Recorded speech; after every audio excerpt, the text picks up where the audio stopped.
The letterbox crop, probably more associated with the world of film and television rather than that of photography. However, on a recent weekend workshop exploring the coast and castles of beautiful Northumberland, I decided to challenge myself by just looking out for these wide crops.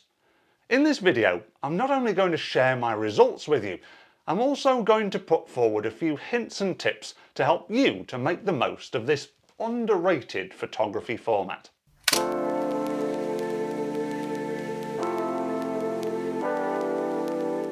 Our weekend started at Alnwick Castle Gardens, and although this first attempt at a letterbox crop isn't up to that much, it did teach me my first lesson.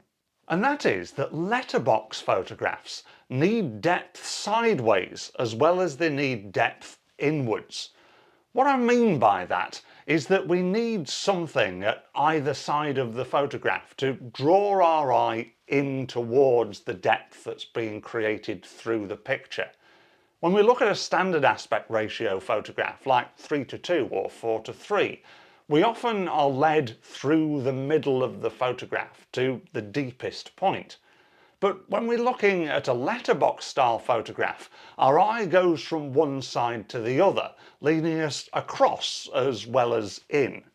This shot looking along the path through the trees is by no means my favourite photograph of the weekend, but I think it goes to show that the trees acting as buffers at either side and the path leading you down the middle is much more aesthetically pleasing because we've not only got that width, but we've also got the depth as well. Our second day in Northumberland took us to Lindisfarne, Holy Island, a beautiful spot, albeit a little bit damp on the day that we visited. Here, in a much wider, open landscape than I was faced with at Alnwick Castle Gardens, I noticed that the horizon line played a really important role, mainly due to its prominence going from one side of the frame right across to the other. Because the sky was less than inspirational on this dank, drizzly, breezy day, I decided to place my horizon lines closer to the top third in my photographs, putting more emphasis on the foreground and the midground of the scene. I also tried to place things above the horizon line to create height. You might think that that's counterproductive in a wide photograph, but filling the frame up as well as across is also quite important. I think that this black and white shot of the boat and the castle works quite nicely because the boat and the castle break the horizon line and the textured grasses and then the sea layer give that foreground interest and layered depth. The black and white just adding to the mood of the day. By the time we headed back to our base of Bamburgh for the evening, the weather conditions had slightly improved, so we went for a walk around the village, and this shot was one of my favourites from that walk. And I know what you're going to say. You're going to say, Tom, it's just a boring old cricket pavilion. What's so special about that? But I think that the way that the two hillocks provide width but also symmetry, framing the pavilion in the centre, and the fact that we've just got a slip of sky and a slip of grass in the foreground allows our eye to go to exactly where you want it to look. If this was in its original 3:2 aspect ratio, then you'd probably say there's far too much sky and far too much grass in the foreground, whereas the letterbox negates all of those things and draws your eye towards the centre of the photograph, while still applying that nice interest across the width of the frame. The following morning we braved an early start, and we were rewarded with a spectacular sunrise. In a situation like this, there wasn't a huge amount of width to channel your eye towards a specific point. Neither was there a huge amount of depth, only being provided by the layers of the waves and the sun acting as a focal point as it popped above the horizon. But this reminded me that in a moment as poetic as a sunrise, these things kind of pale into insignificance.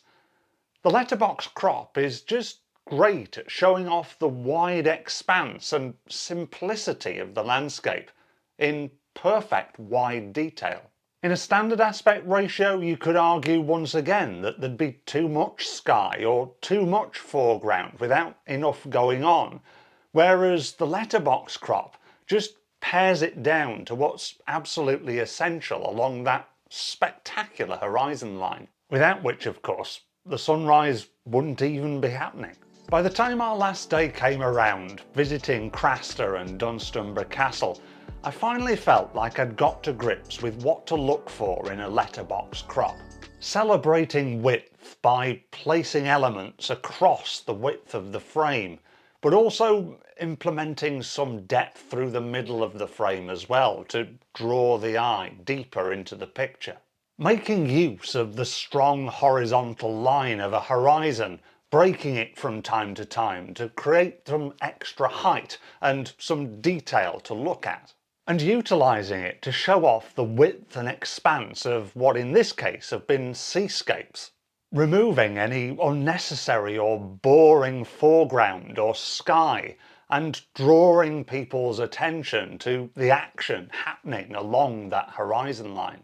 When it comes to specific aspect ratios to crop your letterboxes down to, there are two photography go-to aspect ratios. The first is 16:9, which is like watching widescreen television, and the second is 2.7:1, also known as the Hasselblad X-Pan aspect ratio.